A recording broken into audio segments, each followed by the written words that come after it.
भारत ने इतिहास के उस पन्ने पर आज अपना नाम सुनहरे अक्षरों में दर्ज कर दिया है, जिस पन्ने पर अब तक दुनिया के सिर्फ कुछ गिने चुने देशों के दावे हुआ करते थे।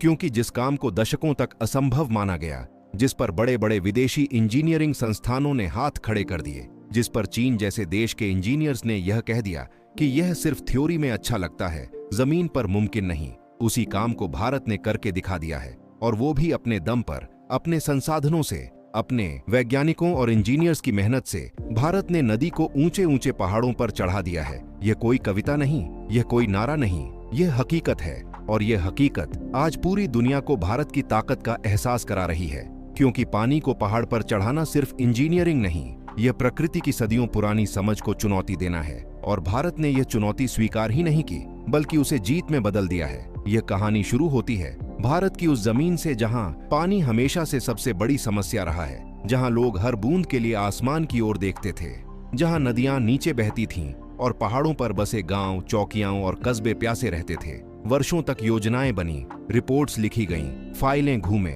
लेकिन जमीन पर कुछ नहीं बदला। क्योंकि हिम्मत नहीं थी, सोच छोटी थी और नेतृत्व कमजोर था। लेकिन फिर भारत ने एक नया दौर देखा, जब देश ने एक ऐसा नेतृत्व चुना जो सिर्फ समस्याएं गिनाता नहीं, बल्कि समाधान ढूंढता है। प्रधानमंत्री नरेंद्र मोदी के नेतृत्व में सरकार ने यह तय किया कि अब भारत पानी की कमी को अपनी किस्मत नहीं मानेगा, बल्कि तकनीक से उसे मात देगा। और यहीं से जन्म हुआ उस ऐतिहासिक परियोजना का, जिसने नदी को पहाड़ पर चढ़ा दिया। इस परियोजना की योजना बनाते समय भारत के इंजीनियर्स के सामने चुनौतियों का पहाड़ था। हजारों मीटर की ऊंचाई, कठिन भूगोल, भूकंपीय क्षेत्र, अत्यधिक ठंड और सीमित समय।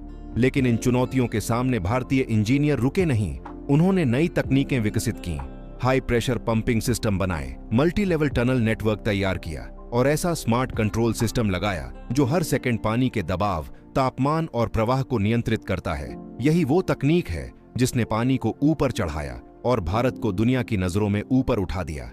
चीन, जिसने अपने विशाल बांधों और जल परियोजनाओं के दम पर खुद को जल इंजीनियरिंग का सरताज घोषित कर रखा था, आज उसी चीन के इंजीनियर्स यह मानने को मजबूर हैं कि भारतीय मॉडल सिर्फ सस्ता नहीं, बल्कि ज्यादा टिकाऊ और ज्यादा स्मार्ट है। क्योंकि भारत ने सिर्फ ताकत नहीं लगाई, बल्कि दिमाग लगाया।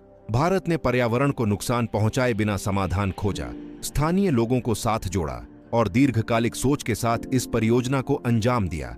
यही कारण है कि यह सिर्फ एक प्रोजेक्ट नहीं, बल्कि एक मॉडल बन चुका है, जिसे आने वाले समय में दूसरे देश भी अपनाने की कोशिश करेंगे।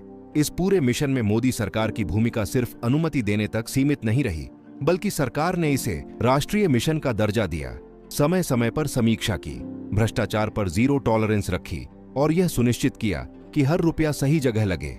यही कारण है कि यह परियोजना समय पर आगे बढ़ी और परिणाम सामने आए।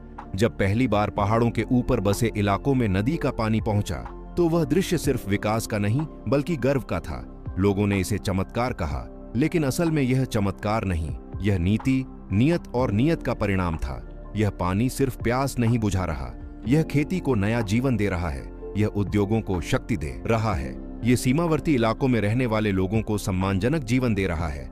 और सबसे बड़ी बात, यह भारत की सामरिक ताकत को और मजबूत कर रहा है। क्योंकि जहां पानी है, वहां जीवन है, और जहां जीवन है, वहां भारत की पकड़ मजबूत है। ये परियोजना ये भी साबित करती है कि भारत अब सिर्फ रिएक्ट नहीं करता, बल्कि प्रोएक्टिव होकर भविष्य की तैयारी करता है। जल संकट जिस तरह पूरी दुनिया के लिए खतरा बनता जा रहा है, ऐसे समय में भारत का यह कदम आने वाले दशकों की सुरक्षा की नींव रख रहा है। चीन, जिसने कई बार पानी को हथियार की तरह इस्तेमाल करने की नीति अपनाई है, आज भारत को देखकर समझ रहा है कि तकनीक और लोकतंत्र मिलकर भी चमत्कार कर सकते हैं। ये वही भारत है जिसे कभी पिछड़ा कहा जाता था, लेकिन आज वही भारत दुनिया को रास्ता दिखा रहा है। जब आने वाली पीढ़ियां इतिहास पढ़ेंगी, तो उन्हें बताया जाएगा कि एक समय ऐसा भी था जब भारत ने नदी को पहाड़ पर चढ़ाकर यह साबित कर दिया कि अगर इरादे मजबूत हों तो कोई भी बाधा बड़ी नहीं होती।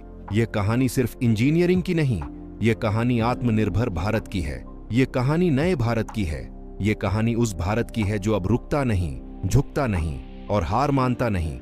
और अगर आपको भी लगता है कि ऐसे प्रोजेक्ट्स पर पूरे देश को गर्व होना चाहिए, अगर आप भी चाहते हैं कि दुनिया भारत की ताकत को पहचाने, तो इस वीडियो को अभी लाइक कीजिए, चैनल को सब्सक्राइब कीजिए, ताकि आपको नए भारत की ऐसी ही दमदार और सच्ची कहानियां मिलती रहें। और कमेंट बॉक्स में पूरे जोश और गर्व के साथ जय हिंद जरूर लिखिए, क्योंकि यह सिर्फ एक शब्द नहीं, ये भारत की आत्मा की आवाज है। जय हिंद।